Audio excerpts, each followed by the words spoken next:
It's too much, she said. Normally I hear that after a date. In bed. Just kidding. I'm more used to, is that it? And the slap that follows the answer. Which is he or she who finishes first is the winner. I didn't make the rules of racing. I just lived them. But she was not talking about racing. Or dating.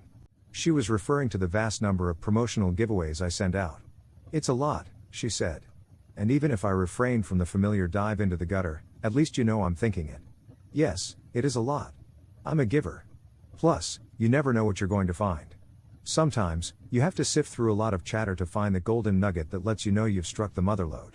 By that I mean 18 books of awesome. Like Kyla Stone. I ate up her 7-book series on EMP. Gave up book 3 on the nuclear one. It just felt familiar. And yet, I dropped back into Lead Child and chowed down on Killing Floor, Gone Tomorrow, The Sentinel and Blue Moon all in just a week. This might be my 3rd time through.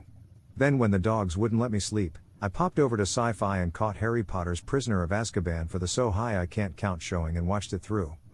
It made me want to dive back into the series again, even though I just read it back in December. Why do we do that? Why do we revisit some familiar tales only to not enjoy other felt like I read it before stories? Maybe it's comfort.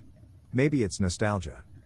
Or someone told me once that the reason we love old stories revisited is because we are not the same person we were when we read them the first time. A literary twist on It's Not You, It's Me.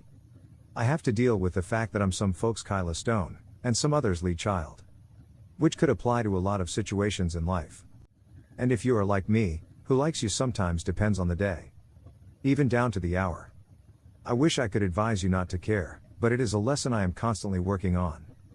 The whole, I don't give a flip attitude is a good one to foster. Because in the grand schemes, opinions do not matter. There are too many variables. I interviewed this week to be a marketing director at a trucking company.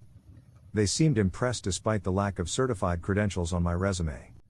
I also got a rejection email from a call center where I applied to be a customer service agent. They said they were looking for a different kind of candidate.